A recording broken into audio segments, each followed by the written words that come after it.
diabetes que se produce en más del 80% en países de bajos ingresos económicos. Entonces, si para el año 2030 la Organización Mundial de la Salud está pensando que la diabetes va a ser la 7ª causa de muerte en el mundo, es preciso que todos nosotros conozcamos acerca de esta enfermedad.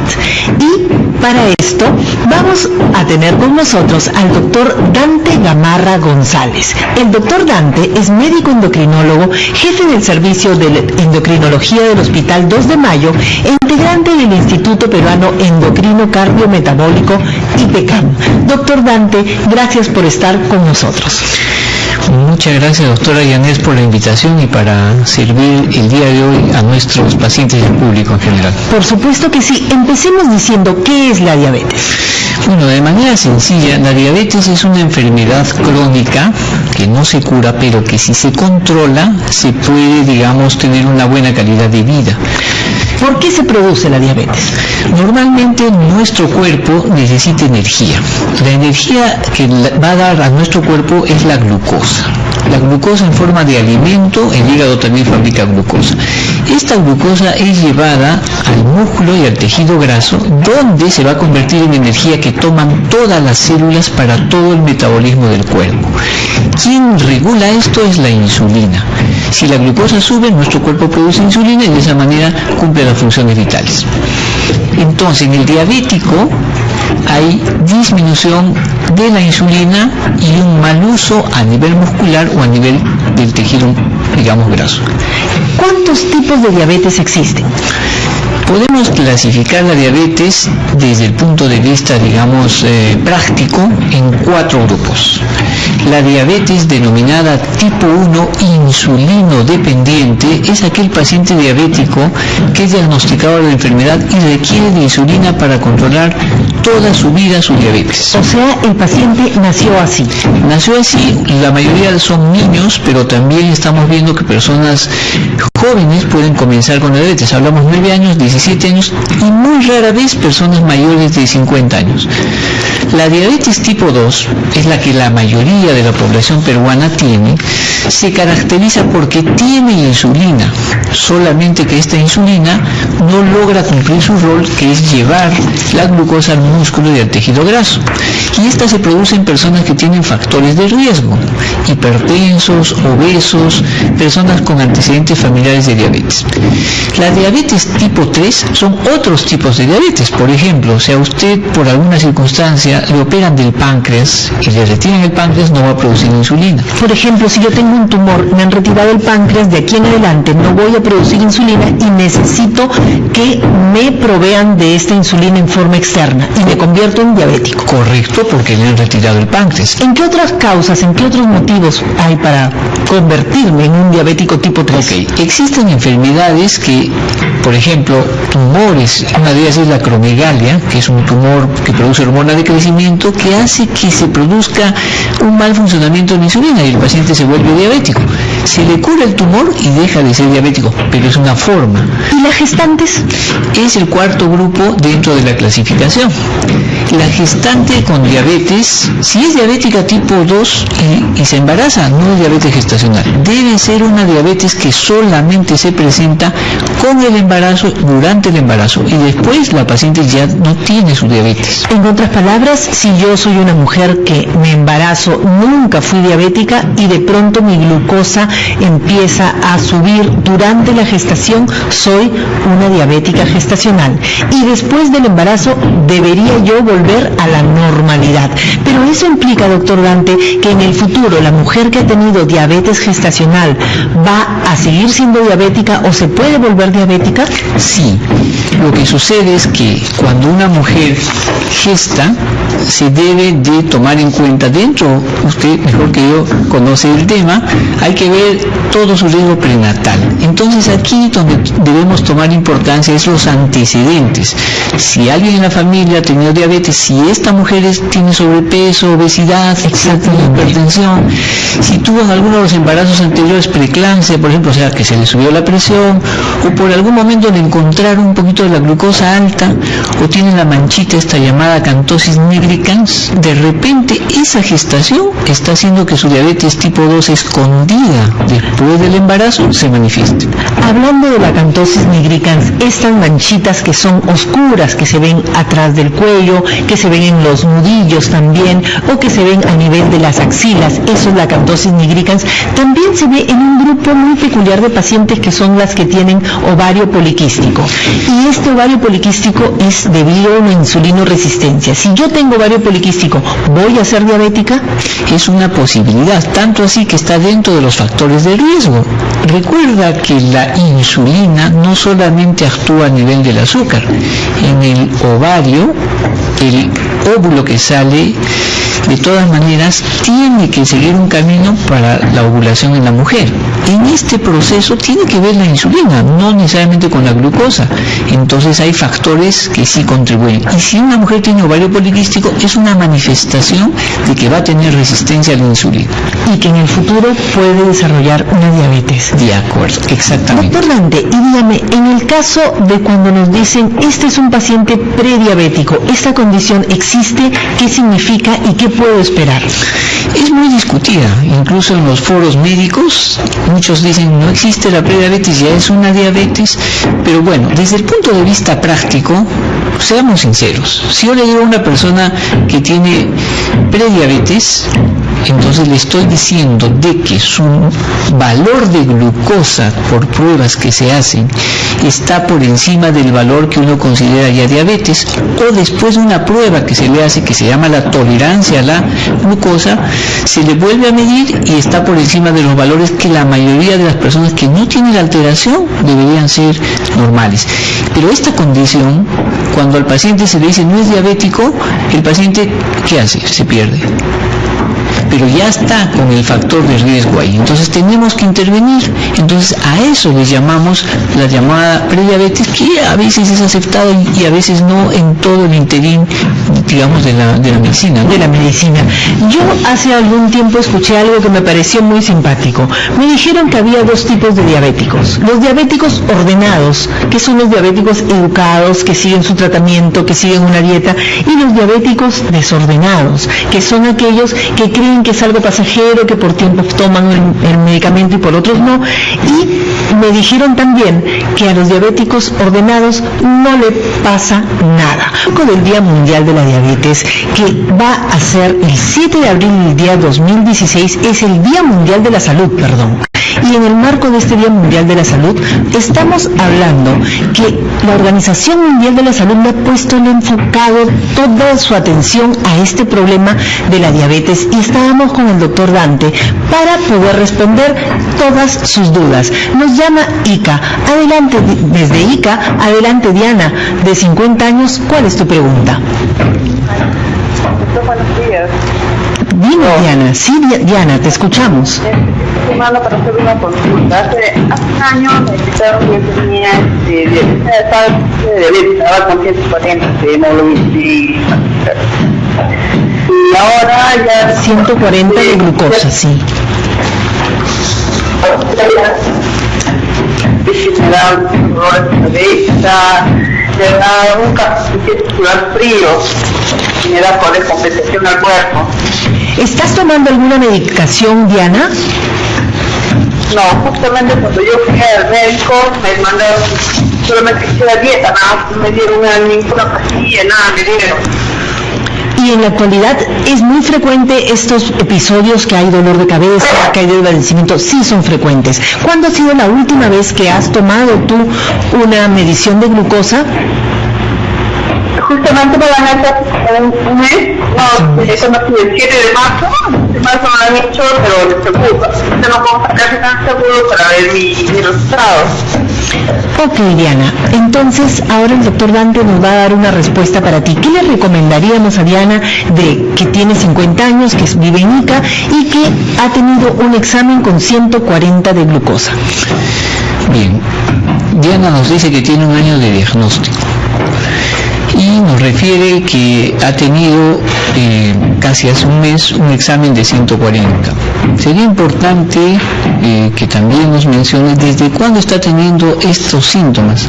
Como la doctora Janet menciona, muchas veces los pacientes pueden tener hipoglicemia y la hipoglicemia se puede caracterizar por este dolor de cabeza y los síntomas de descompensación. Si no toma medicación, yo puedo atribuir a que ha habido un cambio drástico en su alimentación. O sea, ser diabético y controlar la dieta no es no comer. Entonces, quizás por ahí, ¿qué le recomendaría? Número 1, tener más controles de la glucosa. En el momento que tiene esa descompensación, sería importante determinar el nivel de la glucosa y obviamente otros parámetros que más adelante los podemos comentar. En esto de controlar la glucosa, existen estas pequeñas tiritas con nosotros le llamamos una pequeña, como si fuera un alfiler, en el cual con una gotita vamos a poder nosotros saber cuál es el nivel de glucosa en ese momento. Diana, entonces la recomendación iría por ese lugar. En ese momento en que tengas esos síntomas de descompensación, mire con esas pequeñas tiritas para controlar glucosa que las venden en las farmacias y que las puedes adquirir, no son caras.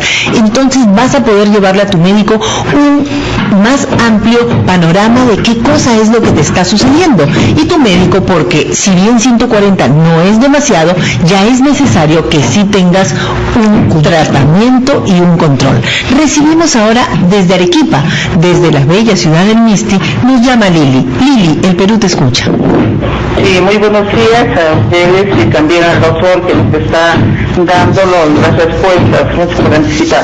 Mire, doctor, yo tengo una hija de habilidades diferentes, ¿no? Tiene cierto grado de retardo leve y ella le detectaron hace años que tenía una prediabetes y le dieron metformina, pero no la toleran la metformina.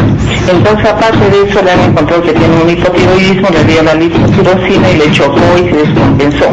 Entonces, lo único, está ya hace tiempo sin tratamiento, que le han dicho que tiene una prediabetes, pero el problema es que para mí, yo digo, hasta que cierto punto tengo una prediabetes o una diabetes, porque ella al tratamiento o al examen cuando hacen normal en ayunas le sale 80, 87 y cuando le hacen la curva de tolerancia a la glucosa, ahí se incrementa a 127, o si en la tarde después de comida le toma también un control de glucosa, le sale 120, pasado los 120, ¿no? Hasta 127. Lili, ¿qué edad tiene su hija? Debe tomar tratamiento porque o solamente debe ser la dieta y el ejercicio diario. Un par de preguntitas, Lili. ¿Qué edad tiene su hija? ¿Cuánto pesa? 34 años. Ahorita actualmente ella está pesando 85 kilos. ¿Qué estatura tiene? 85. ¿Qué estatura? 34 años. ¿Estatura aproximada? ¿Su talla? Más o menos estará por unos 70, sí es altita. Es alta. Bien, el doctor Dante entonces ahora nos va a dar algunas recomendaciones para ustedes. Bien, yo entiendo la preocupación de la señora porque no es fácil de repente educar a su hija con el problema que tiene, ¿no? Pero bueno, la prediabetes no se trata con medicamentos. Se puede dar la metformina para aquellas personas que tienen resistencia a la insulina y en las cuales no hay respuesta al ejercicio y a la alimentación, pero la dosis que se da es una dosis más o menos tolerable por la paciente. Sin embargo, la metformina es el 30% del total del tratamiento. Los cambios de los hábitos de alimentación no es restricción de alimentos, es volver a quitarnos nuestro chip de la cabeza y empezar a comer de manera adecuada y ordenada, más el ejercicio. Sin embargo, ella tiene hipotiroidismo, entonces ese sí es un factor que condiciona, al igual que la prediabetes, a que con el tiempo ella pueda tener enfermedad cardiovascular. Por consiguiente, tendría que volvérsele a tomar los valores de la TSH, la T4 y ver en qué grado está el hipotiroidismo. O sea, las pruebas tiroideas, ¿sería útil también medirle colesterol, triglicéridos? Por supuesto. ¿Y sería bueno hacer alguna nueva prueba, algo diferente, o también recomendarle algún tipo de actividad física que una persona con habilidades especiales pudiera desarrollar?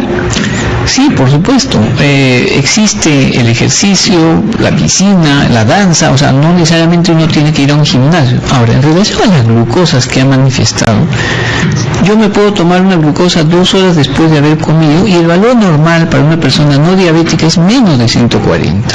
Entonces, no tiene los rangos que ella referir 120 o 127 de diabetes. Es una condición lo de la prediabetes, pero que se tiene que intervenir. Entonces, tiene que seguir con el cambio de la alimentación. No es una dieta uno entiende, ¿no? 3 meses, como unas cositas y luego vuelvo a mi alimentación. Entonces, Lili, la idea sería que tú debes programar la alimentación de tu hija de aquí en adelante para siempre, con algunas condiciones que Dante nos las va a mencionar. Sí. La primera es de acuerdo a la actividad física. O sea, ella tiene sobrepeso, está con 85 kilos. Y mide 1,70. Y mide 1,70, si bien es alta, pero está con sobrepeso. Está con sobrepeso. Ella, por las habilidades que tiene, o los problemas que tiene de habilidades, no va a hacer un ejercicio como otra persona. Va a pero natación, por ejemplo, es una excelente alternativa. En la danza, el baile en la casa, y lo otro es las actividades recreativas también. O sea, no confundamos ejercicio con actividad recreativa.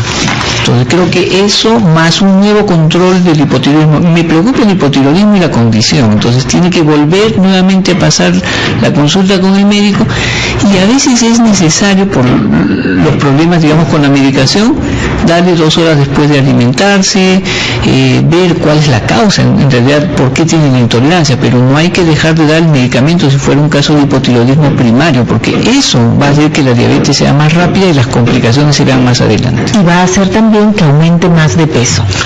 Así es. Bueno, continuamos entonces con un Facebook. María Ofelia nos está escribiendo y nos dice: buenos días, después de fiestas de fin de año es donde se comen muchos azúcares y al realizarnos la prueba de intolerancia a la glucosa sale por encima de lo normal.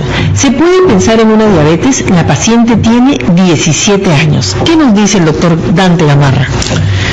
No se puede pensar en una diabetes. La intolerancia es una prueba donde a la persona se le indica de que tiene que estar por lo menos 8 horas la noche anterior sin ingerir alimentos. Se le da una infusión que contiene azúcar y después se le va midiendo la glucosa, porque de alguna manera estamos midiendo la respuesta de nuestro páncreas, que tiene que hacer que a las 2 horas, donde se hace el diagnóstico final, se dice intolerancia cuando no pasa ni es igual a 200, pero están por encima de 140. Ella sí vendría a ser una condición, pero no es diabetes. No es diabetes, todavía. Entonces, ¿qué tiene que hacer? Es este cambio de la alimentación y el ejercicio. El estilo de vida, ¿verdad? Sí. Lo que sucede es que estamos frente a un proceso de obesogenización.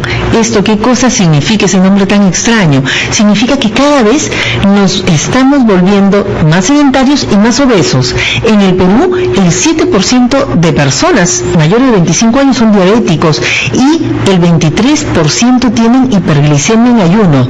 ¿Y esto qué significa? Significa también que, bueno, dentro de la encuesta, la ENDES 2013 que se hizo, el 33% de peruanos adultos están con sobrepeso y un 18% son obesos. En otras palabras, nuestra actividad física, nuestra dieta no está siendo la más adecuada, la más correcta. ¿Alguna pequeña ayuda para nuestros oyentes acerca de qué cosa es lo que no debo ingerir en una dieta? Bueno, yo creo que eso es importante, ¿no? Porque siempre la dieta la manejamos, ¿qué debo comer? Entonces le damos una lista y el paciente no se da cuenta de qué es lo que no debe comer. Más importante, lo que no debo comer. Entonces, con lo que no debo comer, vamos a una pausa y antes de pasar a nuestros alimentos, que vamos a pedirle lista a nuestro invitado de qué es lo que puede, debe o no debe comer un diabético, vamos a ir hasta Trujillo. Trujillo. En Trujillo, Sixto nos ha llamado. Te escuchamos, Sixto. Buenas tardes, señorita. Buenas tardes. Hablo de Trujillo. Díganos. Tengo una hija que le han hecho exámenes de sangre y a lo que respecta a glucosa, dicen que el resultado es 108 y la unidad referencial es 70 a 110. Dígame, ¿es preocupante ese dato? ¿Edad de su hija cuánto pesa? ¿Está gordita? No es gordita. ¿Qué edad tiene ella? Ella tiene 50 años. 50 años. ¿Algún otro dato que nos gustaría que Sixto nos dijera? Bueno, en el análisis agregan como parte del diagnóstico, dicen así: diabetes mellitus no insulino dependiente. ¿Ella es hipertensa? ¿Tiene la presión alta? No tiene presión alta, está en 103. ¿Colesterol, triglicéridos, algún problema de...? Colesterol, voy a decir que acá está colesterol, dice, resultados del análisis 255. Y la unidad referencial es 135 a 200. Por ahí debajo debe haber unas palabras, unas letras que dicen HDL, LDL. ¿Me las podría leer? HDL, ¿O triglicéridos también? Triglicéridos, acá está el resultado de triglicéridos, resultado 170. 170. Hijos Y la tiene unidad referencial es 45 a 200. A 200, sí. Cuénteme, Sixto, ¿su hija ya tiene niños, ya es mamá? No, ella es soltera, no tiene hijos. Ok, gracias por su consulta. El doctor Dante Gamarra nos va a dar unas indicaciones. Bien, es una paciente de 50 años aparentemente sin ningún factor de riesgo. No hay preeclampsia, no tiene hijos macrosómicos, no es obesa por lo que nos refiere el señor. El punto de corte para diabetes, hay una discusión ante la Organización Mundial de la Salud que menciona que es de 70 a 110 y todas las instituciones con las que nosotros trabajamos como especialistas que referimos que es menos de 100. Solamente un ejemplo. Cuando yo estudiaba medicina, el diagnóstico de diabetes se hacía cuando la glucosa era 140. Ahora, para diagnóstico es menos, o mejor dicho, igual o mayor de 126. Ha habido un cambio, ¿verdad? ¿Y esto a qué se debió? Que cuando hacíamos el diagnóstico ya con 140, el paciente ya tenía complicaciones, la retina ya se complicaba por la diabetes. Efectivamente, porque hay diversos órganos que se complican. En el caso de la retina, o sea, vamos perdiendo la visión, también vamos perdiendo la sensibilidad por la neuropatía diabética o también problemas renales y problemas al corazón, todos debido a la diabetes. Pero seguimos con la respuesta de Sixto. Dime. Entonces, en este caso, para nosotros como asociaciones de especialistas a nivel mundial, no puede entrar a todas las páginas ya por internet, consideramos que 100 debe ser el punto, digamos, normal de la glucosa. Ella tiene 108. Entonces, ¿qué debemos hacer con ella? Por la edad, más de 45 años, el factor de riesgo, por lo menos en nuestro país y para personas que tienen diabetes tipo 2, hay que hacerle el test de tolerancia a la glucosa. Esta prueba en la que debe estar 8 horas en ayunas y darle la glucosa en forma de un líquido, la solución que es glucosa negra diluida en un jugo, y determinar su glucosa a la hora y a las 2 horas y definir realmente en qué condición está. Sixto, entonces no te olvides, hay que decirle a tu hija que como factor de riesgo tiene el hecho de tener más de 45 años, que debe hacer una prueba de tolerancia oral a la glucosa, 8 horas sin comer nada, y después de eso le van a dar una solución que va a permitir que 1 hora después y 2 horas después nosotros sepamos cuánto es el nivel de glucosa en la sangre de tu hija. Habíamos quedado con algo pendiente, doctor, y era cuáles son los alimentos que me producen o no aumento de la glucosa en la sangre. Por ejemplo, empecemos. Habríamos conversado en intermedio acerca de las frutas. ¿Cuáles son las frutas que más glucosa pueden brindarle a un paciente y por lo tanto deberían ser un poco limitadas en el diabético o en el prediabético o en quien no quiere engordar? Ok, la fruta tiene lo que se llama fructosa, que es un tipo de glucosa. Cuando nosotros nos alimentamos con cualquier tipo de alimento, el cuerpo lo transforma en glucosa, que es la energía que necesitamos para producir energía en todas las células del cuerpo. Cuando consumimos la fruta tiene buenas propiedades que tienen minerales, micronutrientes. El problema está cuando abusamos de la cantidad de fruta y sobre todo cuando las preparamos en forma de jugo. Por ejemplo, en IPECAN, en el instituto donde trabajamos, nosotros tenemos no una lista, sino una atención personalizada con cada paciente. No debemos de poner restricciones, tenemos que crear hábitos de alimentos. Entonces, ¿qué hacemos? Tenemos que seleccionar al paciente, saber, estamos hablando del diabético, qué actividad tiene, cuánto es su sobrepeso o el exceso de peso y en grasa que tiene, y le establecemos una dieta básicamente para él de acuerdo a la actividad, al peso que tiene y a los niveles de glicemia.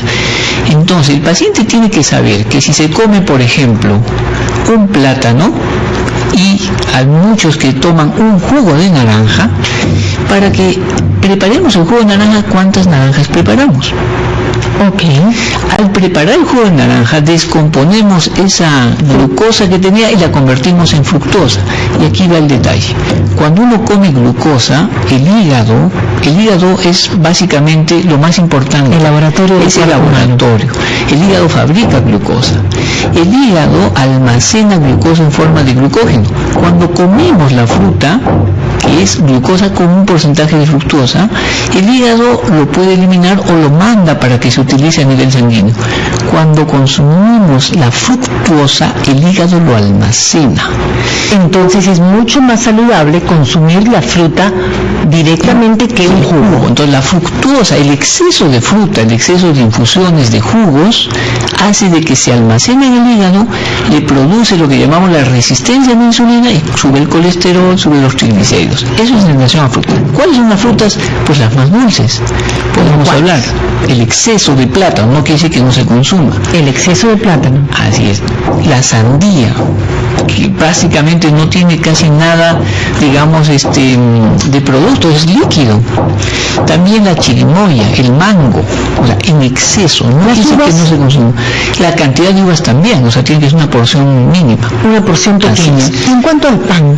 Ok, el exceso de harinas, por ejemplo, hay personas que dicen, ya no como 3 panes, pero me como 5 tostadas.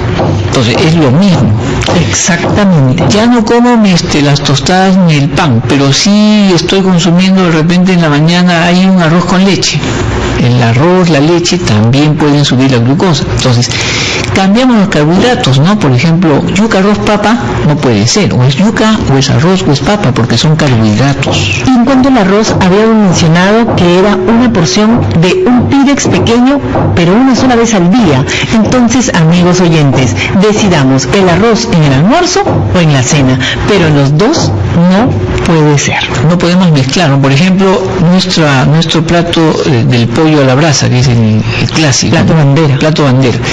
La mitad tiene que ser ensaladas del plato. La tercera parte, la porción de pollo sin piel. Sin piel. Así es. Y la otra puede ser o el camote, o la papa, o de repente... Entonces no tengo por qué privarme de un pollo a la brasa, pero sí la cantidad y la forma de combinar es lo importante. Y en cuanto a la combinación, una preguntita que nos viene es la combinación de frutas. ¿Cómo es? ¿Es bueno combinarlas? ¿No es bueno combinarlas? Es que va a depender del tipo de fruta que tiene.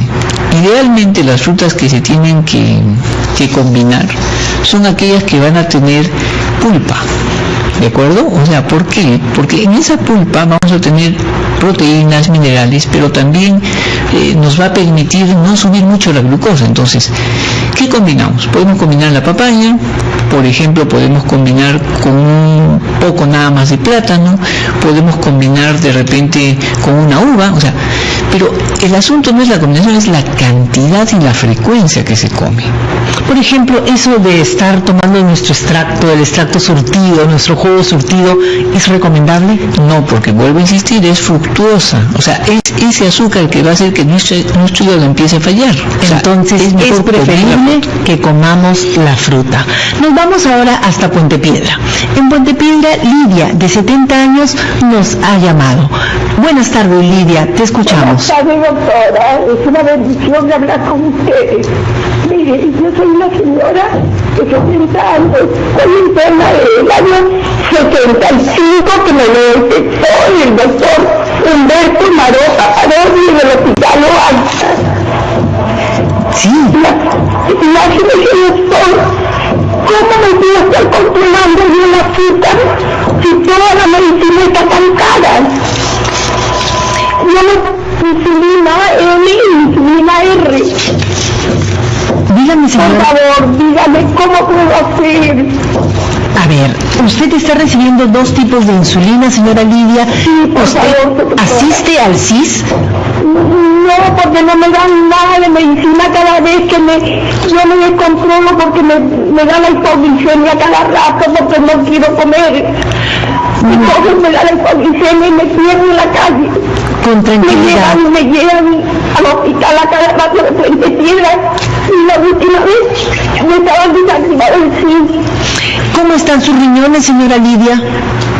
Yo más o menos, doctora, porque hasta ahora casi no existe al hospital. ¿Y cómo está la vista? La vista está bien, doctora. Está bien. No se preocupe, señora Lidia, el doctor Dante Gamarra nos va a dar unos consejos para usted después de esta breve pausa. Gracias. Hasta que me olvides voy. Cuidando tu salud en RPP, y teníamos una respuesta muy importante para Lidia desde Puente Piedra. Dinos, Dante. Bueno, la paciente tiene más de 30 años de diabetes, es una paciente que requiere insulina para controlar su enfermedad, pero la señora no come. En ella yo creo que hay que individualizar el tratamiento y ver cómo van los riñones. Recordemos que normalmente una persona ya de 60 años, la depuración de creatinina, que es la forma como medimos el funcionamiento del riñón, va disminuyendo. Entonces un diabético con ese tiempo de enfermedad probablemente ya tiene una nefropatía y una enfermedad renal. Y como ella no va al hospital y se coloca la insulina, entonces esa insulina le está produciendo hipoglicemias. Y esto va a llevar a un riesgo a descompensación. Ojo que la hipoglicemia puede causar muerte por problema cardiovascular y también daño neurológico. Entonces, ¿qué es recomendable a la señora? Que se mida la glucosa en la mañana, hay estos aparatos que son los glucómetros, y también lo puede hacer 2 o 3 horas después de los alimentos. Si la glucosa está por debajo de 70 o menos de 100, entonces tiene que bajar la dosis a la mitad, pero lo más importante es que tiene que ir a un centro donde veamos si realmente está funcionando bien sus riñones o no, y adecuar el tratamiento para ella. ¿Qué alimentos podría comer? Bueno, el CIS, si es que hay alguna ayuda. El CIS sí ayuda dando insulina, lo que pasa es que a veces no está abastecido, pero sí es un programa de apoyo que sí, el CIS ahora sí da, por lo menos en el plan 2 de mayo, a veces no hay, pero siempre reciben la insulina, la M y la R. Entonces, ¿qué hay que hacer con la señora? Más que poner o bajarle la insulina, tiene que ir a un establecimiento de salud a través del CIS para evaluar bien su caso, porque no vaya a ser que tenga una hipoglicemia y sea fatal, ¿no? Perfecto, gracias, doctor. Vamos a escuchar ahora un Facebook. Mari nos dice: buenos días, quisiera consultarle, mi mamá tiene 45 años y le detectaron diabetes tipo 2 y le da picazones y ronchas por todo el cuerpo. ¿Esto a qué se debe?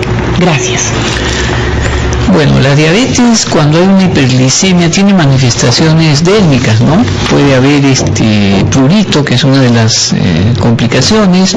También puede haber flujo, por ejemplo, un flujo vaginal, y tener otras reacciones dérmicas. Tendríamos que, en el caso de ella, ver si está descompensada, si la glucosa está por encima de 250, si no tiene una buena hemoglobina glicosilada controlada, o de repente toma alguna medicación, ¿no? Que quizás la medicación sea... Esa palabrita hemoglobina glicosilada, nosotros sabemos qué es, pero nuestros oyentes no. Ok, dime. Voy a concretizar. Un diabético tiene que tener los siguientes controles. Su glucosa en la mañana, que es medida no todos los días, tiene que no ser mayor de 130. La glucosa después de los alimentos que se puede medir no tiene que pasar de 180. Si yo no me hago la glucosa y quiero saber si mi glucosa ha estado controlada 3 meses, yo le pido una prueba especial, que es medir la glucosa dentro de la hemoglobina, que tiene que ver con la anemia, pero que no es lo mismo, que es como la memoria de la glucosa de todo este tiempo, sea en el almuerzo, en la noche, 3 de la mañana, y esa se llama hemoglobina glicosilada. ¿Cuánto debe estar? Ok, si el paciente no tiene muchas complicaciones renales, es joven y no tiene otro defecto, menos de 7%. Si es un paciente que tiene insuficiencia renal, 30 años de diabetes, puede estar un poquito más de 7%. La presión arterial tiene que estar menos de 140/90, sea o no hipertenso. Si no es hipertenso, bien. Si es hipertenso, debe tomar su medicación. El control de la presión es importante en la diabetes. Colesterol malo, LDL menos de 100. Triglicéridos menos de 150. El colesterol bueno, el HDL, más de 40 o más de 50. Hay que hacer un examen de microalbuminuria, buscar la albúmina en la orina. Tiene que ir una vez al año al cardiólogo para que le diga que el corazón está bien. Al oftalmólogo para ver el fondo de ojo y ver su retina. Efectivamente, porque en el Perú la primera causa de ceguera es la diabetes, la retinopatía diabética. El desprendimiento, pero recordemos que el glaucoma es otra complicación, entonces tienen que medir la presión del ojo. Y sobre todo, mirarse los pies. El paciente con diabetes que va donde su médico tiene que decirle: doctor, míreme los pies. Tenemos que mirarnos los pies todos los días. Y no solamente para ver si es que hay alguna herida o algo, sino también para que el médico compruebe la sensibilidad de los pies. Correcto. Porque nosotros vamos perdiendo, los pacientes diabéticos, sensibilidad en los lugares más distantes.